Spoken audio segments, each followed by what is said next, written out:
Bienvenue à toutes et à tous, c'est Sébastien Bruno-Durand, le créateur du podcast indépendant Parlons de votre mental. Après une première saison avec 20 épisodes, avec des invités issus d'univers très variés, je repars à la rencontre d'incroyables personnalités qui, je l'espère, vous inspireront dans votre quotidien et viendront booster vos ressources psychologiques pour être performants dans vos réalisations personnelles, professionnelles, sportives et vous aideront à être bien dans vos baskets. Nos invités se livreront cette saison à un portrait chinois, parleront des actualités et projets qui les animent et des qualités mentales qu'ils utilisent depuis des années. Soft skills, confiance en soi, motivation, gestion des émotions, gestion des échecs, ainsi que leur capacité à rebondir pour toujours aller plus haut, plus loin, en étant toujours positif. Excellente écoute à toutes et à tous et découvrons avec plaisir notre invité du jour.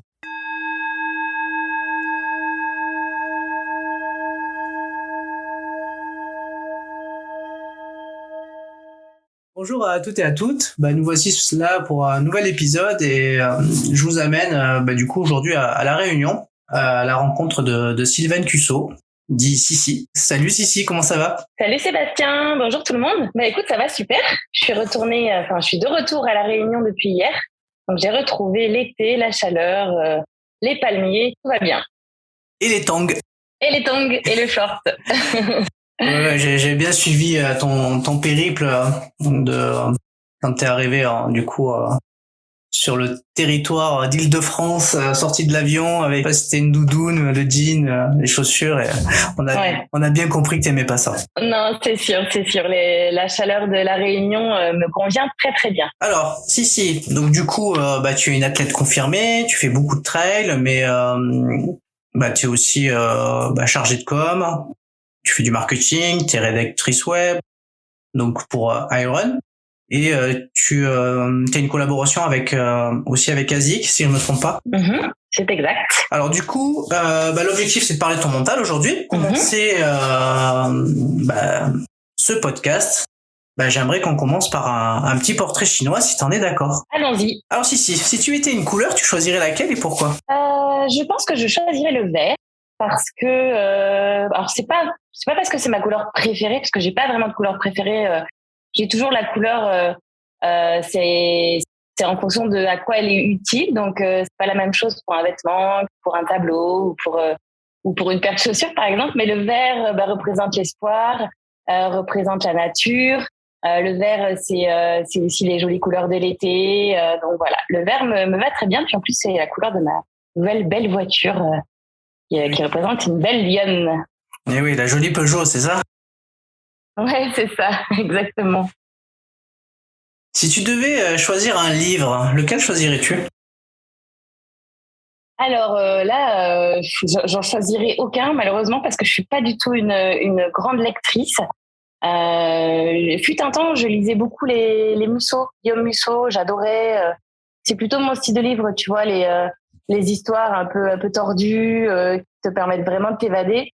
Mais c'est vrai que depuis quelque temps, je lis beaucoup moins. Donc, je vais pas mentir en inventant un nom de livre parce que je ne serais pas un livre. Tout simplement, si j'étais un livre, je ne serais pas un livre. Pour être complètement sincère. Mais les Musso, j'aime bien. Ok, c'est noté. Et si tu étais une fleur, alors? Quelle fleur serais-tu? Une fleur, je dirais une marguerite. Une marguerite parce que c'est une fleur simple. Et tu vois, d'ailleurs, quand tu me posais la question, comme je t'avais dit avant, j'ai rien préparé. Et quand tu parles fleur, je pense à celle-ci parce que c'est pour moi la plus classique des fleurs. Elle est pas forcément très jolie, mais elle est quand tu croises une marguerite, tu peux quand même avoir le sourire et te dire oh la jolie fleur, la jolie marguerite. Donc voilà, c'est simple, banal, mais ça fait son effet. Ouais, c'est une jolie fleur, je trouve, la marguerite. Et puis souvent, c'est une des premières fleurs qu'on voit au printemps, très souvent. Ouais, c'est vrai. Après, elle est pas très colorée, je la trouve assez banale, mais effectivement, quand on croise une, ça te donne un peu le sourire, donc c'est cool. C'est vrai. Si tu devais choisir un objet, lequel choisirais-tu? Un objet, j'ai envie de dire le sac à dos, sous toutes ses formes. Que ce soit un sac d'hydratation, tu sais, que tu emmènes quand tu fais du trail, ou un sac de sport, ou un sac de voyage, parce que c'est quelque chose qui te permet justement d'emmener plein d'autres objets avec toi. Et aujourd'hui, voilà, moi, c'est vrai que j'ai fait le choix de partir avec mon sac à dos à La Réunion.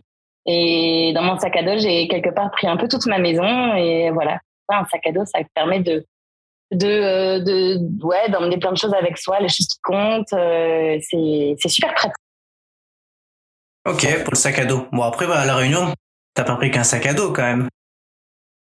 J'ai pris une valise, mais tu vois, quand justement je te disais sac à dos dans toutes ses formes, dans la mesure où c'est quelque chose qui te permet d'emmener plein de choses, tu vois, dans un contenant, c'est quand même super pratique quand tu regardes dans les gares, les aéroports, les gens, ils transportent leur sac. Des fois, je sais pas toi, mais moi, je me dis, qu'est-ce qu'il peut y avoir dans leur sac?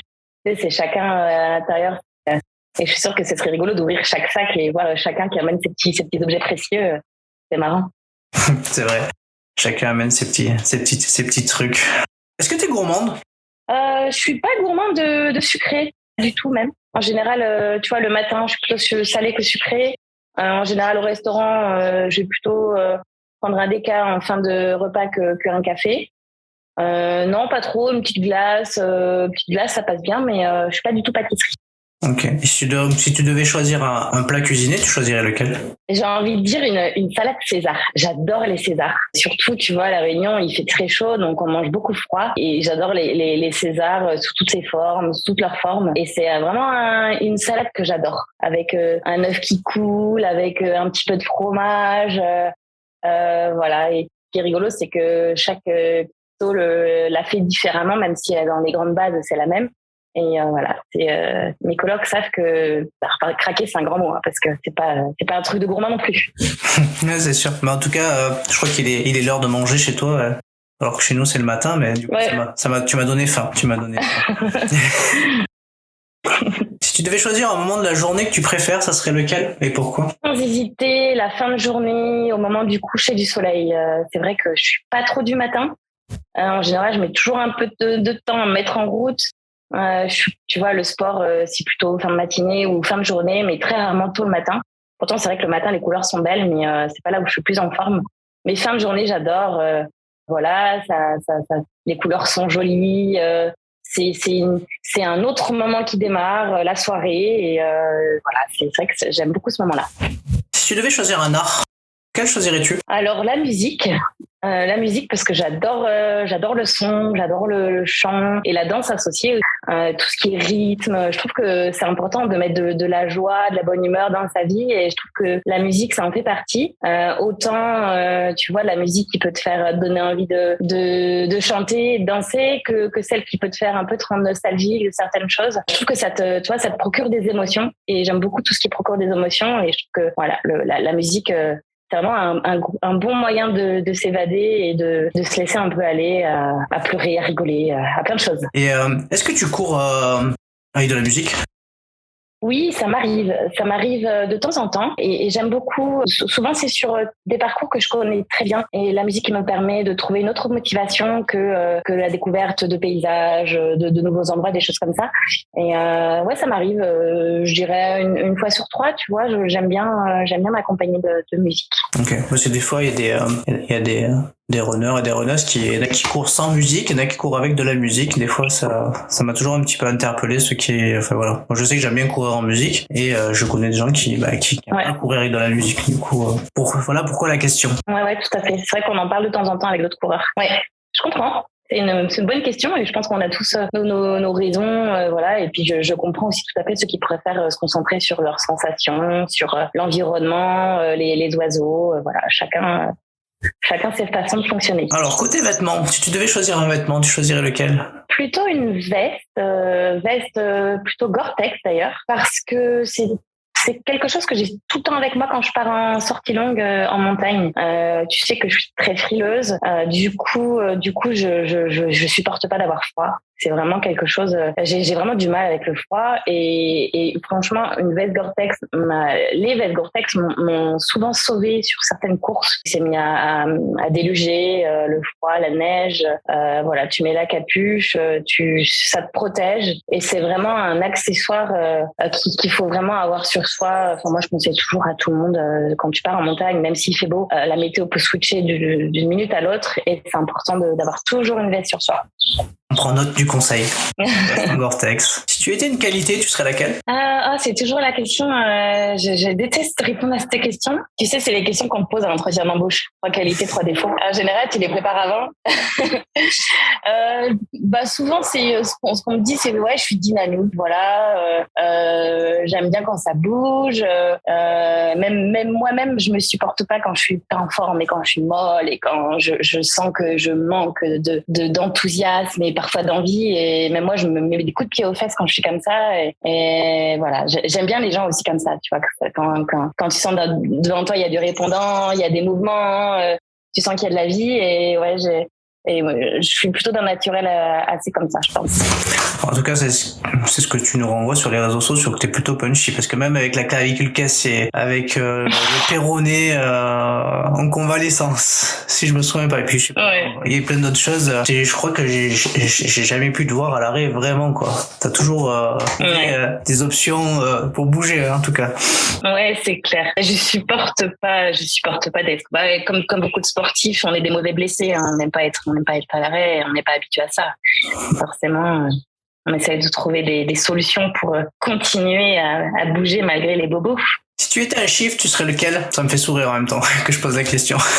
J'ai envie de dire le 2.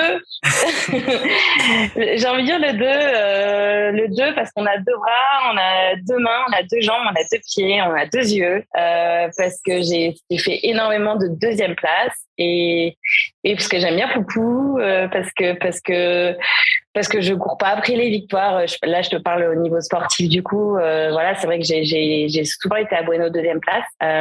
Et puis maintenant, il y a une petite anecdote avec le 22 parce que toutes mes dernières fractures, je les ai faites, les 3, je les ai faites en 22 du mois. Donc voilà, le 2 me fait sourire. Ah ouais, le 22. Et moi, je suis né le 22 et aujourd'hui, on a mis 3/4 d'heure avant d'arriver à se connecter pour pouvoir enregistrer. Donc, je me suis dit, ça se trouve, il y a un truc avec le 22, même avec moi. C'est ça.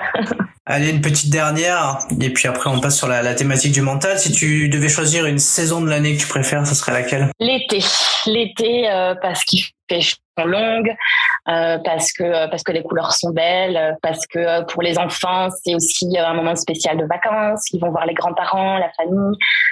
Tu vois, ça fait penser aussi au bord de la mer et à la montagne aussi, parce que justement les gens en profitent pour bouger de chez eux, pour aller voir d'autres horizons. Et voilà, l'été me convient bien. Bon, bah c'est top tout ça. Bon, maintenant qu'on te connaît un petit peu mieux grâce à ce petit portrait chinois, bah écoute, on va parler un peu de ton parcours et de ton mental. Avec plaisir. Alors avec un peu de recul, si tu regardes dans le rétroviseur, il t'inspire quoi ton parcours? Il m'inspire quoi? C'est une drôle de question. Il m'inspire. J'ai un parcours très classique, on va dire, selon moi. J'ai grandi dans une famille, je dirais, une famille, 3 enfants, un papa, une maman. J'habitais au Mans. J'ai grandi, j'ai fait un parcours classique, c'est-à-dire le bac éco. Ensuite, j'ai fait une prépa éco. J'ai intégré une école de commerce. Donc rien d'entre guillemets original. Maintenant. Le classique, parfois, ça a du bon aussi. Et puis c'est surtout, je pense que ce que j'ai essayé de faire et ce que je conseille aussi aux gens, c'est de suivre leurs passions et leurs envies et pas forcément, tu vois, se sentir obligé de suivre des chemins tout tracés. C'est vrai que après mon école de commerce, j'ai intégré responsable recrutement dans une société de services en ingénierie informatique pendant quasiment 10 ans. J'ai suivi justement ce chemin classique, sortie d'école, j'ai eu mon diplôme et puis j'ai fait une spécialisation RH. Donc voilà, j'ai été responsable recrutement. Et puis j'ai adoré ce que j'ai fait à ce moment-là, mais à un moment donné, j'ai eu cette opportunité de vivre de ma passion, qui est le sport, en intégrant Iron et en étant aussi ambassadrice pour la marque. Ça voulait dire beaucoup de changements au niveau perso. Ça voulait dire un salaire à la baisse. Ça voulait dire peut-être moins de stabilité aussi parce que tu sors de ta zone de confort et un train-train un peu routinier qui est sécurisant mais dans lequel peut-être ça fait du bien d'en sortir aussi. Donc je l'ai fait, oui, j'ai quitté cette boîte pour rejoindre Iron et puis vivre beaucoup du trail, ma passion, et je le conseille à tout le monde parce que c'est certes une prise de risque, mais la prise de risque parfois a du bon, et suivre sa passion et ses envies, c'est top, quoi. Tu vois, je vois beaucoup de gens qui aujourd'hui ont justement sont restés dans ces chemins tout tracés et j'ai l'impression qu'ils subissent un petit peu leur vie où ils vivent la vie des autres par procuration et sont pas foncièrement heureux parce qu'ils ont peur peut-être aussi tu vois de se mettre un coup de pied aux fesses et se dire attends ce que je fais là c'est cool mais c'est pas forcément ce qui me fait rêver et vivre ses rêves bien sûr c'est possible c'est donné à tout le monde et voilà je suis venue à La Réunion c'est pareil beaucoup de gens me disent ça a de la chance en fait la chance il faut la provoquer aussi il faut se donner les moyens de suivre ses envies et voilà peut-être que d'un parcours qui commençait très très classique j'ai pris un grand virage à un moment donné je regrette pas du tout et certes c'était une prise de risque mais aujourd'hui quand je me retourne, je me dis t'as vraiment bien fait de faire ces choix. J'aurais pu ne pas les faire et ma vie aurait peut-être été très chouette aussi, hein. Mais au final, je suis très heureuse de tout ce que j'ai vécu jusqu'à maintenant. Il y a eu des hauts, il y a eu des bas, mais voilà. Si je peux répondre à ta question de cette façon, c'est ce que je pourrais dire. Après, c'est vrai que souvent nos propres vies ne nous inspirent pas. On suit des chemins, on suit des envies, on fait comme on pense être bon de faire, mais ce qui est chouette, c'est quand nos propres vies peuvent inspirer d'autres gens et c'est vrai que tu vois quand les gens t'écrivent à travers les réseaux ou autres et te disent c'est inspirant ce que tu fais peut-être c'est là où tu te rends compte que c'est cool parce que t'as fait des choix qui peuvent aussi inspirer d'autres mais toi en soi t'en as pas conscience en fait. Oui parce que toi tu suis ton chemin. Après je trouve que ça c'est un peu la magie des réseaux sociaux qui permettent d'être un petit peu suivi, de connaître l'actualité. Enfin voilà, c'est un peu j'en ai souvent parlé avec d'autres invités. C'est vrai que c'est bien, c'est chouette. Et puis, mais après, c'est vrai que, comment dire, on est sur le chemin. Enfin, vous êtes sur votre chemin, donc c'est un moyen de communiquer avec les gens. Mais c'est vrai que c'est inspirant pour certains. Et si ça peut les aider à se bouger, à aller courir, prendre leur vie en main et les dynamiser, moi je trouve ça super chouette. Ouais, tout à fait. Je suis d'accord avec toi, même si c'est pas pour chacun, c'est pas le but recherché, mais c'est vrai que si on peut s'inspirer d'autres gens pour prendre des décisions ou voilà dans le bon sens c'est génial quoi. Ça c'est le côté positif des réseaux sociaux. Ouais, tout à fait. Ne pas être dans la comparaison des autres, mais s'inspirer de ce qui peut être bon à prendre, c'est chouette. Tout à fait. Si je te dis la phrase rendre possible l'impossible, est-ce que au prisme de ton parcours, de tout ce que tu as pu vivre jusqu'à présent, ça te parle? Oui, tout à fait, ça me parle et ça j'en reviens justement à ce que j'ai dit juste avant. C'est vrai qu'il faut tenter de vivre ses rêves. Parfois, c'est des rêves impossibles parce que ce serait trop facile si tu vois tu claques des doigts et tout ce que tu veux faire, tu peux le faire. Mais par contre, il faut se donner les moyens. Et c'est vrai que tu vois, j'ai des personnes. Des fois, j'entends dire mais moi jamais je pourrais faire ça. Mais non, il faut pas se mettre de barrières dans ses objectifs fixés. Il faut même si c'est ambitieux, il faut tenter d'atteindre ses objectifs, d'atteindre ses rêves. On n'y arrive pas toujours, mais au moins on aura essayé et le chemin parcouru pour tenter de les réaliser, c'est déjà une expérience, c'est quelque chose qui va nous apporter, ça c'est évident, et peut-être justement apporter aux autres, puisque tu vois, on en parlait tout à l'heure, parfois on s'inspire des parcours des uns et des autres. Donc il faut tenter, il faut pas regarder de l'extérieur les choses en se disant c'est quelque chose que j'aimerais faire. Il faut se dire ouais, j'aimerais, et du coup je vais tenter de le faire. Ça fonctionne ou ça fonctionne pas, mais en tout cas il faut se lancer et rien n'est impossible. Il faut juste bien se préparer pour. Et c'est valable pour tout, pour le sport, pour dans le professionnel, c'est valable pour aussi des choses plus perso. Je pense qu'il faut toujours se dire qu'on est capable de. Ouais, t'as bien raison. Et puis je crois que finalement on se crée souvent nos propres barrières, donc à partir du moment où on va visualiser quelque chose qu'on a envie de faire et comme tu disais très justement, c'est pas de la chance, c'est à partir du moment où t'as un projet et que tu le construis et que tu mets sur un papier les moyens que tu veux te donner pour y arriver. Ça va peut-être prendre du temps, mais en général on y arrive. Tout à fait. Et puis même si on n'y arrive pas, au moins on a essayé. Et puis je suis sûre que le chemin pour la tentative de le faire apportera d'autres choses. Ça, oui, c'est évident. Ouvre d'autres portes souvent même. Ouais, tu as raison. Oui, ouvre d'autres portes, tout à fait. Alors, on va parler de mental. Si tu devais définir ce mot, le mental, quelle définition Sissi Cusso y mettrait dessus? Vaste question. Le mental, pour moi, C'est justement tout ce qui est, c'est des capacités qui ne sont pas palpables, qui sont difficilement mesurables. Ça s'oppose au physique. Donc, on a des capacités physiques qui nous permettent de faire telle ou telle chose. Et on a tout ce qui est interne, tout ce qui est dans le cerveau, tout ce qui est en soi, qui nous permet en plus du physique, d'être encore plus fort. Et c'est des choses qui sont pas mesurables en fait. C'est des choses qui sont en chacun de soi, qui se travaillent. Je pense que c'est comme le physique, ça se muscle. C'est marrant parce que j'en parlais dans un dernier post que j'ai fait où je disais le mental, ça se muscle. Et c'est justement les échecs, l'expérience de la vie qui font qu'on va le muscler, on va le renforcer. Et voilà, c'est toutes ces choses, toutes ces capacités qu'on a en nous, qui sont pas ni palpables ni mesurables, mais qui sont une force. Et c'est ça qui est beau, c'est que on peut aller chercher. Parfois le physique ne suit plus, mais si on va chercher dans cette force là, on peut trouver on peut se trouver comment dire, du plus qui va nous aider à atteindre nos objectifs. Voilà. Je sais pas si c'est clair si ce que je dis, mais c'est vrai que c'est le mental, il renferme tellement de choses incroyablement fortes qui nous permettent de grandes choses et c'est ça qui est génial, c'est qu'en fait on n'en a pas forcément conscience, mais on a tous une part de ça en soi qui fait qu'on est beaucoup plus fort que ce qu'on imagine en fait. Alors tu disais qu'il fallait le muscler, toi tu le muscles comment en fait?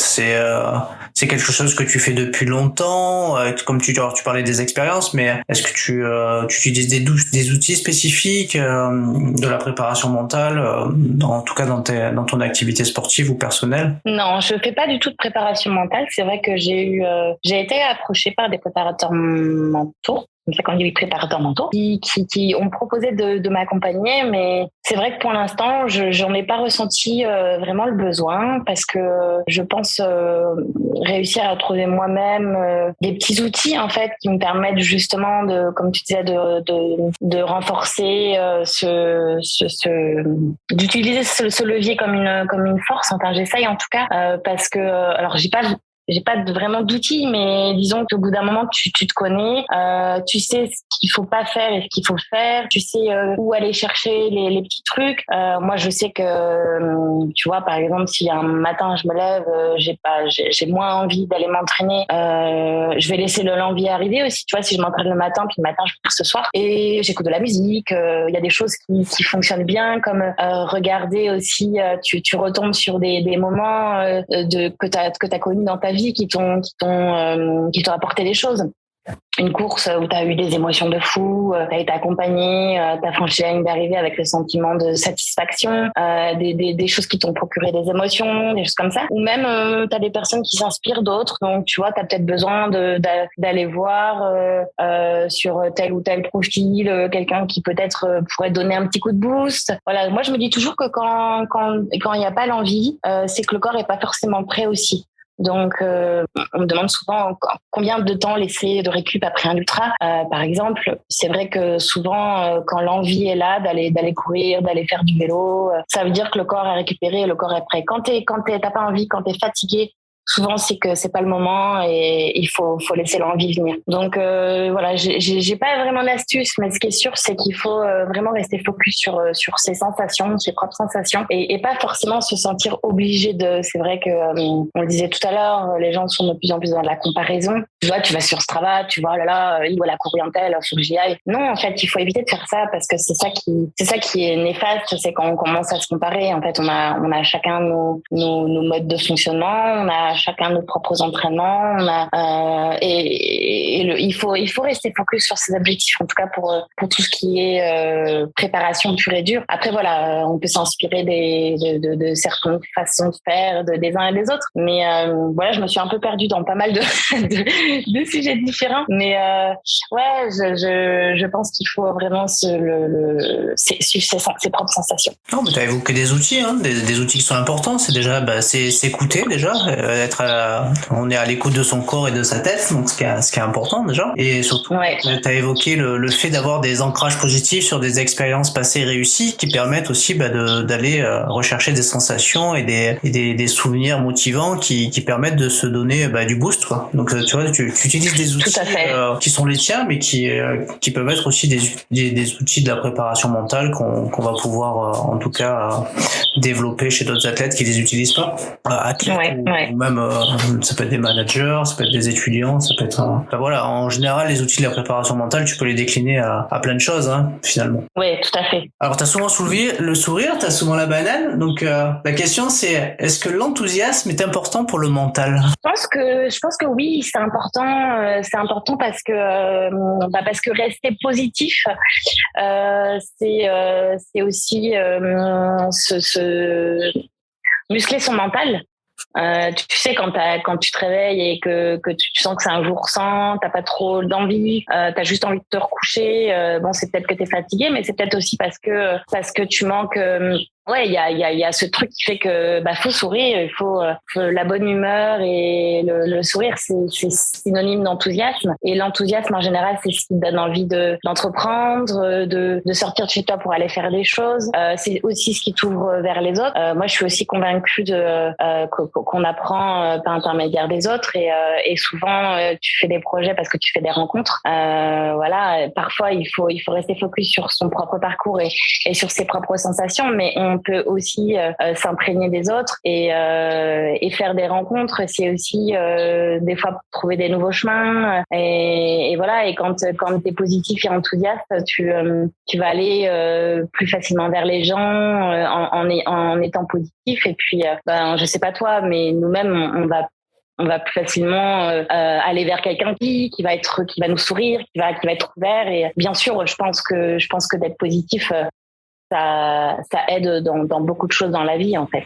Rien que pour son état d'esprit à soi, on se sent mieux. Enfin, je dis toujours aussi quand j'ai fait le test, quand à un moment donné, un matin, tu te réveilles, t'es pas très en forme et t'as pas envie, tu sors, tu vas courir, tu vas te balader, je sais pas, et tu fais des sourires aux gens. Tu fais des sourires, tu dis bonjour, et bonjour, on te renvoie un sourire. Et juste le fait de toi recevoir un sourire, ça te remplit, enfin, ça rend joyeux et tu rentres chez toi, voilà, ça y est, t'as switché, t'es dans un mood beaucoup plus positif. Et c'est là où tu prends conscience de l'importance, en fait, de renvoyer cette image parce que c'est ce que l'autre te renvoie et c'est un cercle vertueux, en fait, selon moi. Ouais, t'as raison, c'est sûr, parce que souvent on est dans l'effet miroir, en fait, donc du coup, c'est un peu une nature humaine, c'est-à-dire que si on t'agresse, souvent par effet miroir t'agresses aussi. Enfin, c'est souvent ce qu'on peut constater, c'est quelque chose qu'on fait assez naturellement. Et pareil pour le sourire, hein. Si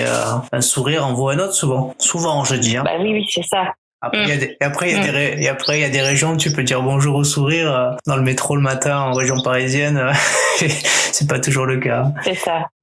C'est ça. Mais du coup, ça prend, même si toi, à ce moment-là, t'es joyeux, et puis, du coup, t'as des gens autour de toi qui font tous la gueule, ça va avoir un effet contagieux sur toi, et puis, du coup, tu vas toi-même te renfermer un peu dans ta bulle en disant, ça te rend un peu aigri parce que cette mauvaise humeur ambiante n'est pas hyper agréable, quoi.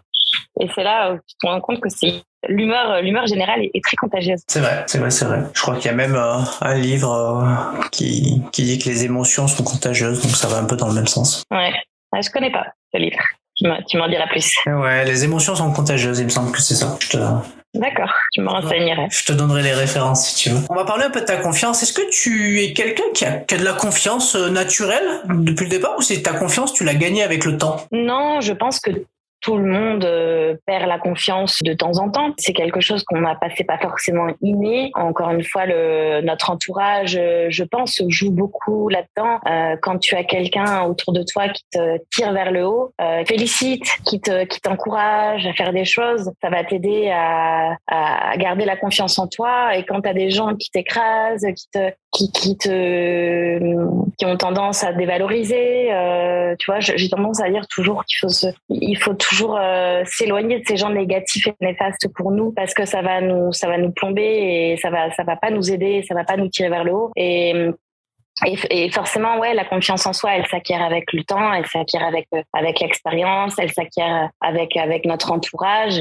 Mais bien sûr, il y a des fois où il y a des coups de moins bien, où on perd un peu tout ça, mais c'est important de rester focus encore une fois sur ses objectifs et se rattacher à tous ces moments où on a réussi, où des fois ça va pas trop parce qu'il y a eu des échecs. C'est normal, les échecs, ça fait avancer quand on arrive à les relativiser et à dire oui, il y a eu des échecs. Mais voilà, il faut aussi surtout pointer du doigt toutes les réussites, quelles qu'elles soient, même si c'est des petites réussites. C'est toujours des choses qui font du bien et qui renforcent la confiance en soi. Donc non, je suis pas naturellement quelqu'un qui est confiance en moi, mais j'ai compris qu'il faut s'entourer de gens comme ça et surtout s'éloigner des gens qui pourraient vouloir du mal ou qui renforcent leur confiance en soi. Les autres, ça malheureusement, il y a des gens comme ça qui s'en rendent pas forcément compte. Mais voilà, j'essaye de pointer du doigt les petits trucs qui m'ont apporté du positif et qui me permettent justement d'avancer en me disant ben voilà, j'essaye d'utiliser ces petites choses positives pour me dire que je suis capable de faire des choses. Et dans le monde du sport, c'est tous ces moments où tu as réussi, où tu as atteint tes objectifs, même si tu n'as pas forcément gagné. C'est pas forcément des victoires dont il faut aller chercher l'inspiration, mais c'est ces moments tu sais, où tu es dans l'effort et où tu es bien, où tu te dis voilà, c'est ça c'est pour ça que je m'entraîne, c'est pour ressentir ces moments où je me sens tellement bien dans l'effort. Et même si je fais 5e, 6e, 10e, j'en sais rien, j'ai terminé la course en me disant j'ai pris du plaisir et c'est ça que je cherche avant tout. Donc voilà, c'est pas toujours évident de garder la confiance en soi, mais je pense que ouais, il faut essayer de pas focaliser sur les échecs surtout. Alors du coup, c'est la question qui me venait. Tu parlais d'échecs, mais du coup, comment toi tu fais pour garder confiance si tu venais à avoir quelque chose que tu peux considérer comme un échec ou que tu peux considérer comme un échec, quoi. Ouais, il faut justement essayer, c'est pas évident, mais de chercher dans cet échec déjà les raisons. Et si c'est un échec pour soi, mais est-ce que c'est vraiment un échec? Nous, on va considérer que c'est un échec, mais peut-être que d'autres ne considéreront pas cela comme un échec. Souvent, on est dur avec soi-même. On est dur avec soi-même. On est plutôt négatif. On n'est pas forcément content de soi. On a tendance toujours à s'autocritiquer.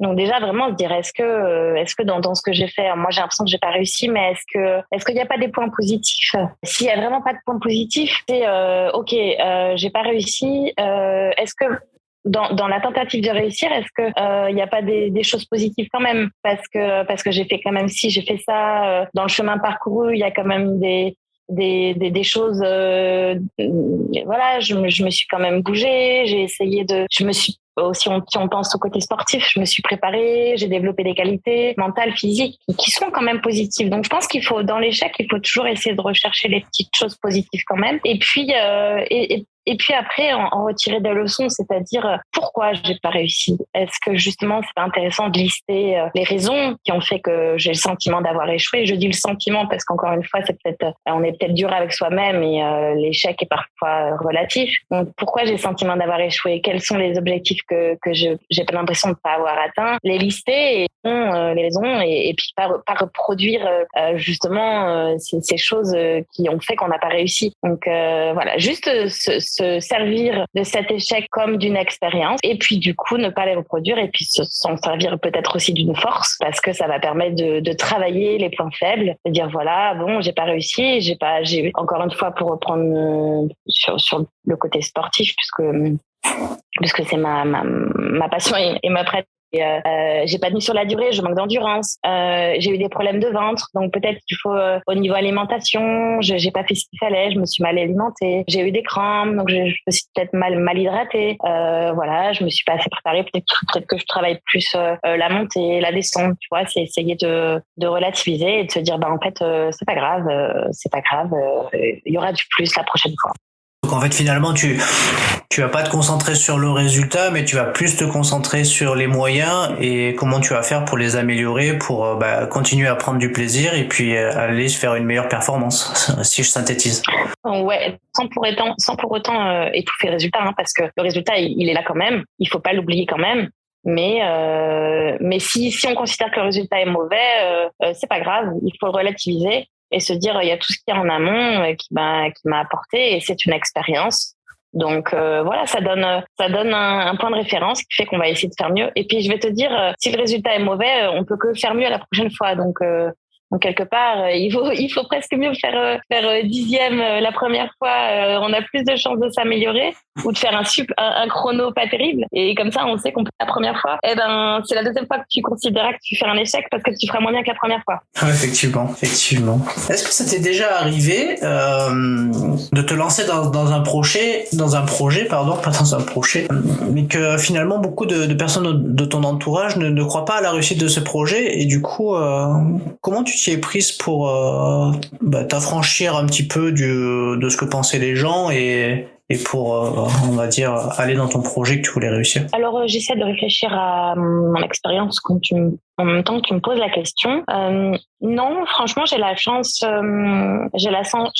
d'être entourée de personnes bienveillantes parce que comme je disais tout à l'heure, c'est important d'avoir des gens qui croient en toi, avoir des gens positifs qui vont te tirer vers le haut. Ça, c'est clairement des choses qui permettent de réussir, selon moi, de s'entourer de personnes comme ça. Et puis quand bien même il y aurait quelqu'un qui m'aurait mis des bâtons dans les roues sur des éventuels projets, il vaut mieux s'en écarter parce que c'est néfaste d'avoir. Alors il faut peut-être écouter les conseils. Écouter peut-être les mises en garde, surtout quand ça peut être des dangers pour la santé, par exemple. Tu vois, je pense si par exemple, si par exemple je pense à certaines. Un exemple concret, après le départ de la Diagonale des Fous en octobre dernier, j'avais fait une fracture du métacarpien en septembre. Tombant en Corse, je me suis retourné le doigt et je me suis fracturé le métacarpien. Donc c'est vrai que quand j'ai pris le départ de la Diagonale des Fous, j'avais ma fracture qui n'était pas vraiment consolidée. J'étais à 1 mois tout pile. Certains m'ont dit mais t'es folle de prendre le départ de la Diagonale des Fous, t'es inconscient. Sauf que bon, moi je me connais par cœur. J'avais certes sur la radio la fracture qui n'était pas complètement consolidée, mais ça m'empêchait de pas courir. J'avais plus mal, j'avais plus de douleur. Bien sûr, il fallait que je fasse attention de pas me retourner de nouveau le doigt. Tu vois, si j'avais écouté tous ces gens qui m'ont, alors bien sûr, j'ai pris en compte les remarques des uns des autres. J'ai pris en compte les avis médicaux aussi, plusieurs avis médicaux parce que c'est la santé. Faut pas non plus négliger tout ça. Mais voilà, j'ai suivi mes projets, j'ai suivi mes convictions. Et moi, j'étais convaincue que c'est pas ce qui allait m'empêcher d'aller au bout de mon objectif, qui était, voilà, c'est un exemple comme un autre. Mais oui, il faut les écouter, c'est mis en garde. Mais il faut quand même, je pense, rester focus sur ses convictions et voilà, s'éloigner de parfois c'est des choses qui peuvent un peu polluer nos projets, nos rêves et sans pour autant mettre des œillères. Il faut relativiser et puis pas prendre tout au pied de la lettre. Ok.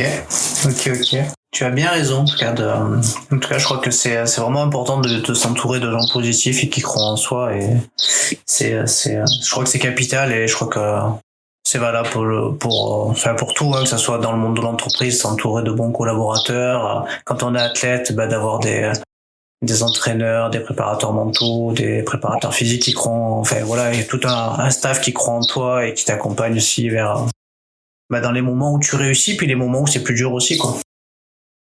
C'est ça. Ouais, je pense que c'est primordial. On est seul, finalement, à plusieurs, on avance mieux. Ça fait du bien d'être épaulé, ça fait du bien de se sentir entouré, ça fait du bien d'avoir quelqu'un qui croit en toi, ça fait du bien d'avoir quelqu'un qui valide tes choix aussi et qui porte tes projets. Voilà, pour pour tout, on sait qu'à plusieurs, on est toujours plus fort, même si c'est souvent seul qu'on prend des décisions, mais d'avoir des gens positifs, ça fait énormément. Et puis du coup, c'est vrai que moi-même, j'aime bien aussi essayer de me dire que c'est agréable de sentir que tu peux apporter à quelqu'un de soutien, quelqu'un qui a besoin d'être épaulé, quelqu'un qui a besoin d'être félicité pour reprendre la confiance en soi. Il faut croire en les autres, il faut croire au projet des autres aussi, je pense, pour les aider. Ouais, t'as raison. Et les soutenir avec les moyens qu'on peut leur allouer en fonction de leur projet. Tu as tout à fait raison. Tu t'entraînes beaucoup et la question que j'ai envie de te dire, comment tu fais pour garder cette motivation intacte au quotidien? Est-ce que c'est quelque chose, est-ce que quels sont tes moyens en fait pour l'entretenir, cette motivation? Alors je sais que c'est une passion, mais comment tu fais pour vraiment pour la nourrir, cette passion, cette motivation d'aller courir, d'aller t'engager sur des trails souvent difficiles, et puis voilà, la question est longue, mais ouais. Alors c'est vrai que je cours beaucoup, c'est encore une fois c'est relatif. Je m'entraîne 6 fois par semaine. J'essaie de garder un jour de repos. Pour moi, c'est important pour tout, pour la tête, pour le corps. C'est ce qui fait assimiler le travail des jours d'avant. Donc, ça fait 6 fois par semaine. C'est assez rare que je double dans la journée. J'avais tenté de doubler et c'est vrai que ça m'avait fait l'effet inverse. J'étais rentrée dans une surfatigue et dans un manque d'envie qui faisait que je savais que doubler c'était pas pour moi. Donc, je m'entraîne 1 fois par semaine et donc 1 fois par jour et 6 fois par semaine.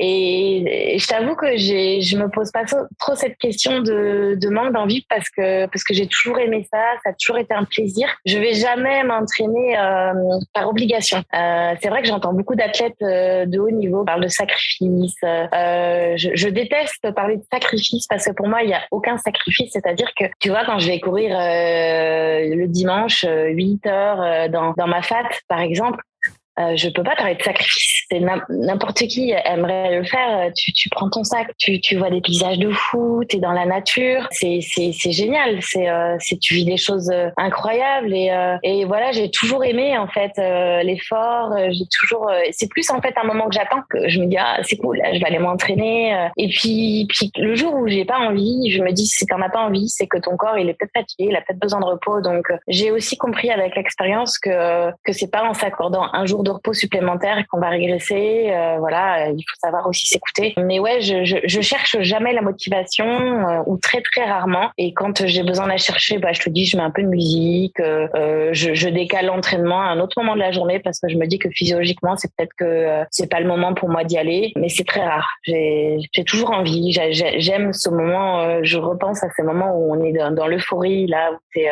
en plein effort et où tu te sens juste bien et tu te dis la chance que j'ai quand même de pouvoir d'avoir mes 2 jambes qui me portent. Puis voilà. Puis pour les personnes qui manquent vraiment de motivation, il suffit de penser à toutes ces fois où tu as été blessé, où tu as eu un petit problème de santé, où tu t'es dit quand même quand j'ai tout qui va bien, c'est quand même cool. J'ai la chance d'être en bonne santé et de pouvoir y aller. Donc j'y vais. Et c'est vrai que quand ta santé part un peu en vrille, que tu te rends compte que voilà, t'as de la chance quand tout va bien, quoi. Ouais, non, c'est sûr. Du coup, en fait, ce que tu es en train de me dire, c'est que pour toi, c'est une passion, ça fait sens de le faire, et que du coup, en fait, la motivation, t'as pas besoin d'aller vraiment la chercher parce que c'est quelque chose qui t'anime, en fait, tout simplement, quoi. Ouais, c'est ça. Aujourd'hui, ça fait partie de ma vie. Le sport fait partie de ma vie. Si j'ai pas ça, ma vie elle est bancale. Voilà, il me manque quelque chose. C'est ce qui me fait que je me sens bien, c'est ce qui fait que je me sens bien dans mon corps, c'est ce qui fait que je me sens bien dans ma tête, c'est ce qui fait que je suis épanouie, c'est ce qui fait que j'ai le sourire, ce qui fait que j'ai envie de faire des projets. Je vois quand je suis blessée, là dernièrement j'ai eu un accident de vélo, j'ai eu une fracture de la clavicule. Tu en parlais tout à l'heure et tu disais que je bougeais quand même parce que pour moi c'était vital en fait. Rester dans le canapé avec mon coude au corps là, à pas bouger parce que le moindre moindre douleur, la moindre mouvement me faisait mal. C'est ce qui me tire vers le bas, et pour moi c'est la mort. Le manque de mouvement, c'est la mort, et j'ai besoin de bouger, j'ai besoin de l'animation dans ma vie. Voilà, c'est primordial, et c'est vrai que du coup je me pose pas la question. C'est le jour de repos. J'ai appris à le respecter parce que j'ai compris que c'était nécessaire, et c'est ce qui fait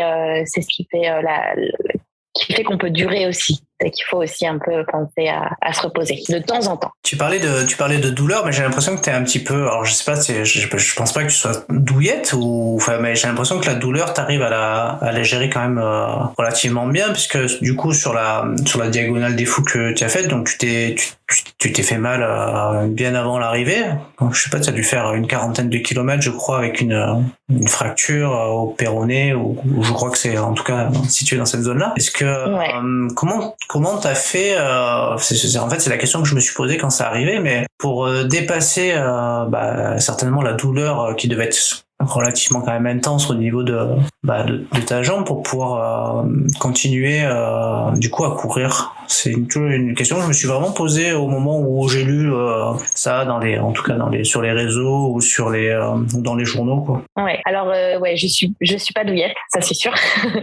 J'ai cette chance d'être dure au mal et de pouvoir, je pense, supporter une douleur assez intense. Je saurais pas te dire pourquoi. Je pense qu'on est tous différents, et j'ai conscience que voilà, chacun fait avec ses possibilités, avec son expérience, avec comment il est né et comment il a grandi. C'est vrai que j'ai eu des épisodes douloureux dans ma vie, j'ai eu des accidents de voiture graves, il m'est arrivé pas mal de pépins comme ça. C'est peut-être ça qui m'a construit comme ça. Et puis, alors oui, il y a eu cet événement, c'est vrai, qui a interpellé beaucoup de monde sur la diagonale des fous. J'ai chuté, alors tu parlais de 40 km, mais en fait c'est 80 km avec cette... Ouais, j'ai chuté à mi-parcours de la diagonale des fous, donc au 80e kilomètre, au moment où j'entrais dans ma fat. Je suis tombée un peu bêtement sur une portion plutôt plate, mais avec pas mal de grosses pierres. Je suis très mal tombée. Je suis tombée sur tout mon corps, et je me suis cassé une côte. Je me suis abîmé une hanche, le coude ensemble. Et en fait, à ce moment-là, j'avais mal, si tu veux, à la jambe et au niveau du tibia, mais à ce moment-là, pas plus que ça. Donc, je suis repartie. Ça m'a un peu coupé la respiration, mais c'est surtout la côte au début qui m'a inquiétée, parce que j'avais vraiment du mal. Je me suis dit, bon, c'est pas, ça arrive, les chutes, ça arrive. Moi, ça m'arrive souvent. Et puis, sur 170 km, sur un ultra, surtout à la Réunion, il y a beaucoup de chutes. Donc, je suis repartie en me disant, ça va passer, c'est l'hématome qui me fait mal, etc. Les douleurs à la côte, tout ça, on a soigné, le coude, on a nettoyé au ravito d'après. Mais voilà, je me suis dit, c'est bon, c'est pas grave. Et puis est arrivée progressivement une douleur au niveau du tibia, le tibia péroné. Enfin, sur le coup, pour moi, c'était le tibia. J'avais vraiment super mal. Et plus j'avançais, plus j'avais mal, plus ça devenait insupportable. La pose de pied, juste la pose de pied me faisait mal, et je continuais en me disant, mais c'est peut-être pas grave, c'est peut-être en limite, c'est peut-être, je savais pas ce que j'avais, mais si tu veux, quand t'es lancé au bout de 80 km sur une course comme ça, tu t'arrêtes pas à la première douleur, parce que tu sais qu'il y a des douleurs qui sont normales, parce que tu sais que de toute façon, à un moment donné, sur 30 ou 40 heures d'effort, tu sais que tu vas avoir mal quelque part. C'est impossible de faire un ultra de 160 km ou 170 sans aucune douleur. Donc, j'ai peut-être relativisé la blessure en me disant que c'était pas si grave, jusqu'à un moment donné où ça devenait tellement insupportable que je me suis arrêtée. Je n'arrivais plus du tout à descendre de roche ancrée. Il y a une grande descente qui te fait redescendre en fait en plein cœur de ma fat. T'es tout en bas au niveau de la rivière de Galets là. Et là, pour moi, je pouvais pas faire autre chose qu'abandonner. J'arrivais plus à avancer. Je pleurais. C'était vraiment insupportable. J'ai contacté mon assistance. J'ai mis les jambes dans l'eau, dans la rivière, au frais, et puis je me suis posé la question. J'ai pris le temps, tu vois, de me dire, mais qu'est-ce que je fais? J'étais deuxième, mais à ce moment-là, la première était pas encore trop loin. J'avais pas mal d'avance sur la troisième. Donc je me suis dit, c'est quand même bête d'abandonner une diagonale des fous. C'est la première fois que tu participes, c'est ton objectif de l'année. Tu t'as peut-être qu'une périostite, tu vois. Je me suis dit, ça se trouve, c'est juste une périostite. Alors c'est entre guillemets juste, c'est pas rien une périostite. J'ai essayé de trouver des solutions, j'ai bandé, tu vois, j'ai mis des straps pour essayer de serrer. Je me suis posé la question, est-ce que je continue? Et puis en fait, la seule solution d'abandonner ici, c'est de te faire. Et mon assistance m'a dit, là, si tu veux arrêter, on est obligé de faire venir un hélico. Et pour moi, il était hors de question que je fasse venir un hélico pour me rapatrier si c'était qu'une tendinite, tu vois.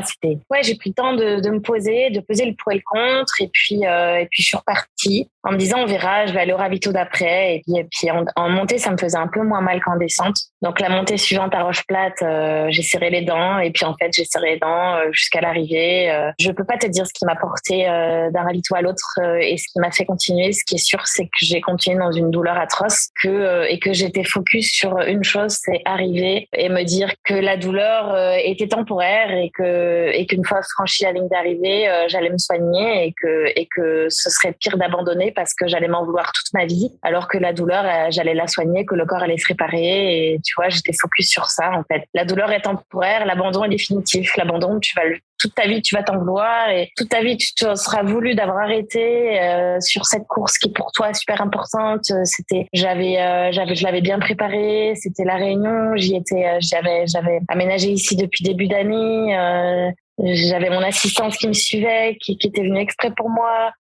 J'étais deuxième à ce moment-là, et tout plein de raisons en fait qui ont fait que je ne pouvais pas arrêter, et que par contre je pouvais continuer à serrer les dents. Et voilà, j'ai serré les dents, mais quand j'y repense, jamais je voudrais revivre la douleur que j'ai vécue à ce moment-là, parce que c'en était un point. Dans les descentes, j'étais en crabe, tu sais, j'étais obligée de me mettre un petit peu de profil, parce que juste la pose la vibration au niveau du tibia me faisait horriblement mal, et dans la dernière descente je me tenais aux branches pour essayer de soulager. C'était très très très frustrant de voir les gens qui prenaient autant de plaisir me doubler à une vitesse là, et moi laisser les gens filer et me dire c'est pas grave, je veux juste continuer. Et puis tu vois, me voir en fait sortie de la course, parce que pour moi j'étais sortie de la course, j'étais dans mon combat à moi en fait, de finir coûte que coûte, mais j'étais plus du tout dans la perf, hein. Alors je termine quand même 4e, mais tu vois, c'est pareil, laisser filer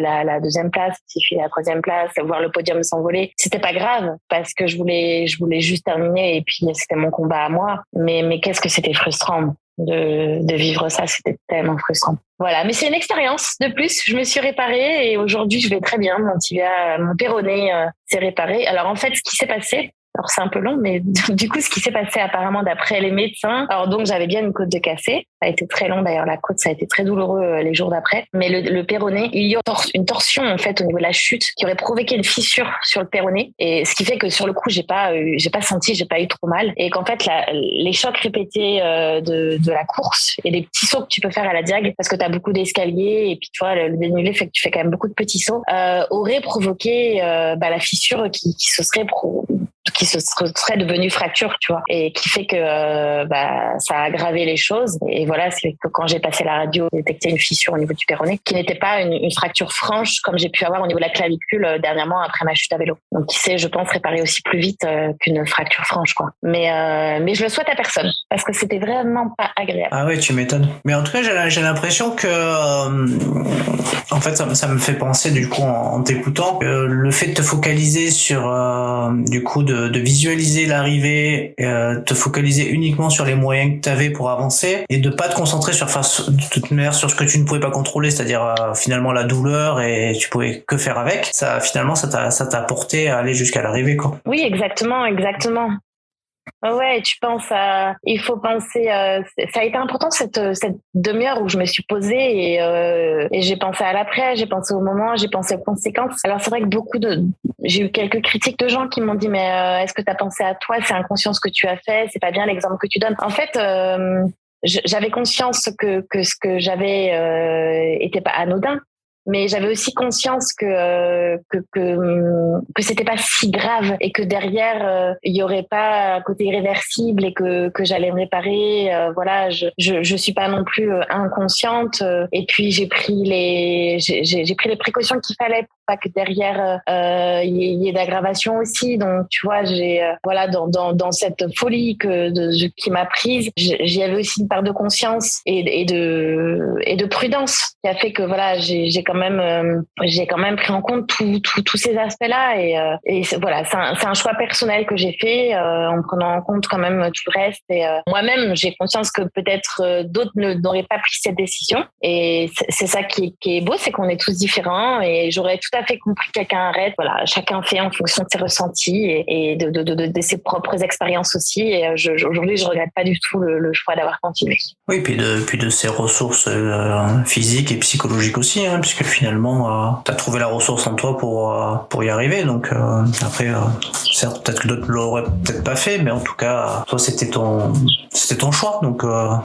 Bon, en tout cas, bravo. Mais en tout cas, je pense avoir compris en fait la manière dont tu as fait pour tenir en fait. Et je pense que c'est vraiment le fait de s'axer sur ce qui était maîtrisable pour toi et de pas te concentrer sur ce que tu ne maîtrisais pas, c'est-à-dire la douleur, puisque finalement il fallait faire avec, quoi. Et je pense que ça a dû te permettre parce que souvent je pose la question de la détermination, mais bon, ça fait preuve d'une certaine détermination à aller vers l'objectif. Et souvent je pose la question, est-ce que pour avoir une force mentale il ne faut rien lâcher? Je crois que tu nous as donné la réponse là. Finalement t'as rien lâché tout en prenant en considération. Oui, je pense que c'est ouais, c'est ça. Ça en renvoie à la définition qu'on en faisait au début du podcast. C'est toute cette force qu'on ne maîtrise pas forcément au départ, mais qu'on a en nous et qu'on se découvre. Encore une fois, là, j'ai repoussé la limite de la douleur comme je l'avais jamais fait et ça va me servir pour la suite parce que je sais on sait qu'on est capable d'eux quand on l'a réalisé et c'est encore une fois des nouvelles ressources mentales que j'ai en moi et qui vont me permettre peut-être d'aller encore plus loin sur d'autres épreuves parce que tu sais que tu les as. Voilà, c'est chouette de savoir qu'on a ces ressources qui vont nous faire réussir, qui peuvent nous faire aller encore plus loin. Voilà, il faut le faire en toute intelligence. C'est pas non plus. Encore une fois, je donne pas l'exemple de repousser sans réfléchir et dans l'inconscience. Attention, c'est pas ce que je veux dire. Il faut le faire en pleine conscience, mais il faut quand même se dire que faut pas se mettre dans un cocon précieux à se dire j'ai mal, j'arrête. Tu vois, il y a beaucoup de gens parce que la douleur, elle est sur des courses comme ça. On a mal des fois, et puis des fois c'est des douleurs normales, c'est des douleurs qui vont passer. Il faut persévérer, voilà. Et quand on met pas en danger sa vie et sa sécurité, on peut continuer. Parfois, je vois des gens qui mettent le clignotant à la première difficulté. Non, il faut se dire que des moments de moins bien, on va en connaître dans ces longues courses. Voilà, il faut patiemment faire en sorte que réfléchir à pourquoi je suis pas bien. Est-ce qu'il faut que je mange? Est-ce qu'il faut boire? Est-ce qu'il faut que je ralentisse? Est-ce qu'il faut que tu vois, il y a différents leviers à mettre en place pour switcher du positif, mais pas forcément se dire voilà, je suis pas bien, j'arrête, c'est nul, j'ai mal, je prends pas de plaisir. Non, je pense qu'il faut persévérer et aller justement chercher un peu plus loin dans ces ressources mentales qu'on ne connaît pas, mais qui sont là. Ouais, du coup, finalement, c'est chez tout le monde. Ouais, ces trails longue distance, c'est une vraie introspection sur soi, en fait. Ouais, exactement. Ouais, t'apprends beaucoup. T'apprends énormément sur toi, t'apprends énormément sur tes capacités dont t'avais pas du tout conscience au départ. Tu vis des trucs intenses en émotion, que ce soit dans le pire que dans le meilleur. Tu vis des choses agréables comme des choses dures. Et on vit pour vivre tout ça en fait. C'est vivre, ressentir c'est vivre et vivre ses émotions. Tu sens que t'es vivant, que ce soit dans le bon comme dans le mauvais quoi. C'est vraiment à vivre une fois dans sa vie, je crois. Bon, écoute, en tout cas, merci pour ce beau témoignage qui m'aura permis de comprendre un petit peu comment tu as fait pour tenir 80 km, en tout cas avec cette blessure. C'est quelque chose qui m'avait marqué puisque je me demandais vraiment, quand la douleur est trop intense, où est-ce qu'on peut aller chercher la ressource physique et psychologique pour pouvoir continuer à avancer quoi. Mais bon, tu m'as donné la réponse. Ouais, mais tu sais, même moi quand je me replonge des fois quand j'essaie de me replonger dans ces 80 km, ça fait l'équivalent de quoi, de 15-16 heures. Des fois je me dis mais comment ça peut, à l'arrivée, et surtout à l'arrivée quand j'ai franchi la ligne et que je pouvais plus poser le pied et qu'on m'a porté pour aller à l'hôpital et que du coup j'étais dans une chaise roulante pour aller passer la radio. je me mettais debout, je me disais, mais t'imagines, là, si on te demande de refaire la dernière descente de la Diag, impossible. Jamais on m'aurait fait refaire la dernière descente. Mais je pense que quand t'es dans tu te poses pas forcément 10 000 questions, t'avances, quoi. T'avances un pas après l'autre, et puis, mais, ouais. Même moi, c'est des choses qui me dépassent un peu encore aujourd'hui, hein. Bon, en tout cas, tu pourras répondre à une question prochainement. Je reviendrai te la poser. Est-ce qu'il faut savoir apprendre à supporter la douleur pour progresser? Et du coup, la prochaine diagonale des fous, je viendrai te reposer la question pour savoir si est-ce que cette expérience t'aura permis de faire mieux sur la prochaine que tu vas faire. Ouais. Après, encore une fois, tout dépend du type de douleur, hein. Je veux pas inciter à forcer la douleur dans l'inconscience. Je pense qu'il faut se poser la question avant d'aller plus loin. C'est j'ai mal, quelle est cette douleur? Est-ce qu'elle va être irréversible? Est-ce qu'elle va m'amener à quelque chose de grave? Est-ce qu'aujourd'hui c'est une inconscience? Est-ce que je me mets en danger? Est-ce que je mets en danger les autres? Il faut quand même se poser ces questions avant. Mais il y a des douleurs qui sont normales, en fait, c'est ça. Ouais, c'est ça, il faut faire la nuance. Ouais, tout à fait. Tout est question d'équilibre, comme tout, hein. Le juste équilibre, il est super important dans la vie de manière générale. Bon, bah si, on arrive sur la fin de cette interview qui était d'une grande richesse, et je suis vraiment très content d'avoir su faire mon marathon pour te relancer, pour essayer à chaque fois de trouver le bon moment pour qu'on puisse faire cette interview, et j'en suis vraiment très heureux de l'avoir fait aujourd'hui. C'était le bon moment. Écoute, je suis ravie aussi. Merci à toi de m'avoir laissé la parole, et merci pour cet échange, toujours très enrichissant. Et du coup, j'ai pour coutume de laisser le mot de la fin à l'invité, voilà, si t'as envie de parler de l'actualité qui va arriver, ou si t'as un message à faire passer, en tout cas aux gens qui écoutent le podcast, écoute, je te laisse une nouvelle fois la parole pour venir conclure cet épisode. Écoute, j'ai envie de dire aux gens, osez, lancez-vous, suivez vos envies, suivez vos passions et barrières qui n'ont pas lieu d'être, comme des barrières, des gens qui peuvent vous barrer la route, ou un manque de confiance en soi qui fait qu'on pense qu'on n'est pas capable d'eux. Dites-vous que vous êtes tous capables, on est tous capables d'eux. Il faut juste donner les moyens de le faire, et voilà. Et puis ne pas s'arrêter au premier échec. Parce qu'on en vit des échecs dans la vie, et c'est ce qui fait qu'on est vivant, en fait, parce que quand on vit des échecs, on vit des émotions, et les émotions, c'est vivre. Donc je vous souhaite de vivre plein d'émotions encore, et surtout de pas forcément suivre les chemins tout tracés, et peut-être sortir de ces autoroutes, sortir de sa zone de confort, aller voir un peu ce qui se passe dans les petits singles à droite à gauche. Parfois il y a des embûches, parfois ça monte, parfois ça descend, parfois c'est dur, mais c'est ce qu'on aime aussi quand on a des petites difficultés. Donc foncez, ne vous arrêtez pas. Bon, on va foncer, et on va continuer en tout cas à te suivre quotidiennement sur les réseaux pour voir tes belles images de la Réunion, des endroits où tu cours et que tu nous partages régulièrement. C'est gentil, merci pour tout, Sébastien. Merci à toi, et puis à très bientôt. À bientôt. Si t'es arrivé jusque-là, c'est que cet épisode t'a certainement plu. Alors, merci d'abord pour ton écoute et ta fidélité. Et pour te remercier, je t'offre un cadeau.